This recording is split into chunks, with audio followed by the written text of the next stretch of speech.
Pernah saya sedang mengantar sebuah kiriman di sebuah villa, lalu di sepanjang jalan suami saya takut kehabisan bensin. Jadi beliau mengambil ide untuk mengambil botol kosong di pinggir jalan, eh, dan ketemu satu botol tapi tutupnya terpisah. Akhirnya saya mengambil tutupnya juga di pinggir jalan itu, di rerumputan, Ustaz. Selang beberapa jam, saya jadi was-was, Ustaz. Apakah di sekitar botol atau tutup botol yang tadi itu terdapat kotoran hewan atau tidak? Tetapi saya memastikan atau saya mengkonfirmasi ke suami, untuk penglihatan suami tidak ada. Jadi hanya ada tutup botol pun bersih gitu, Ustaz. Setelah itu saya lupa cuci tangan dan memakan makanan. Iya, lupa di antara apakah sudah cuci tangan atau belum, Ustaz. Ini beliau mungkin kena penyakit was-was seperti itu.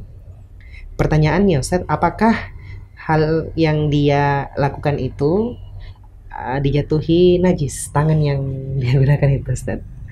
Ataukah tangannya yang jika terkena najis lalu makan makanan, dia menyuap dengan tangannya, berarti dia menelan najis, begitu, Ustaz?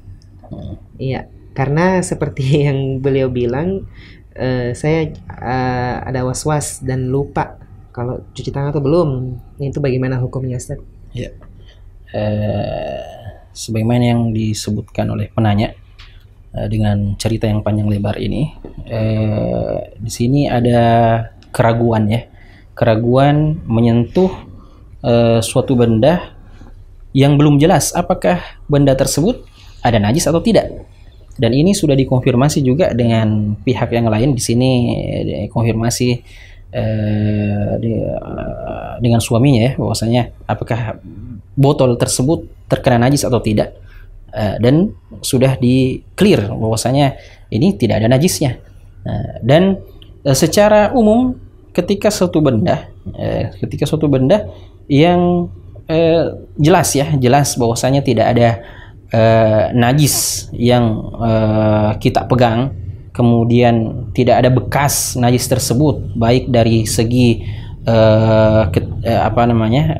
najis tersebut bersifat kering atau basah, atau bisa tercium baunya, atau kelihatan, tentunya kita katakan dalam sebuah kaidah fikih disebutkan al-yaqinu la yazulu atau la yuzalu bisyak, bahwasanya keyakinan itu tidak bisa serta-merta terangkat disebabkan karena sebuah keraguan yang tidak mendasar.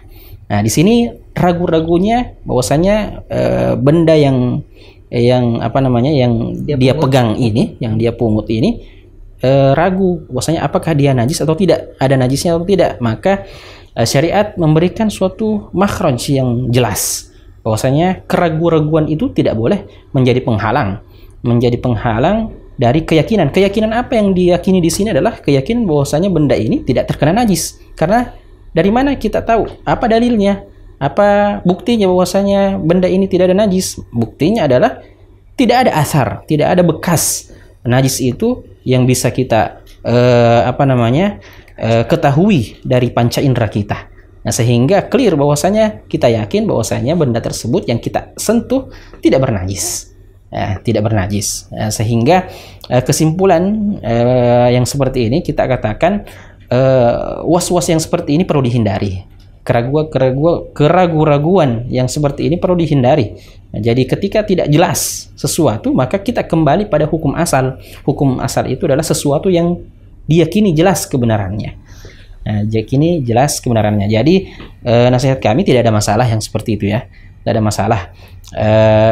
Bahwasanya mungkin ada yang ditanyakan di sini bahwasanya apakah ketika kita menelan najis umpamanya ya, menelan najis, tentunya kalau atas dasar kesengajaan, tentunya ini yang tidak boleh. Ketika tidak sengaja umpamanya ya, kalau memang ada najisnya, maka tangan kita terkena najis umpamanya, dengan tidak sengaja umpamanya, maka hal yang seperti ini dimaafkan.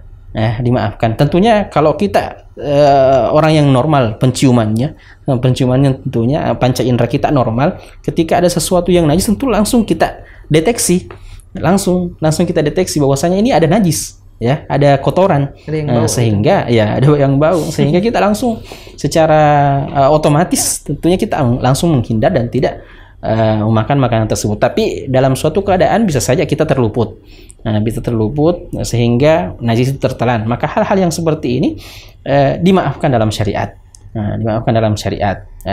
Kembali kepada poin yang pertama tadi, bahwasanya ketika dalam kondisi yang disengaja, ini yang tidak boleh, ya, ini yang tidak boleh, karena sesuatu yang najis itu haram untuk dikonsumsi. Wallahu taala a'lam.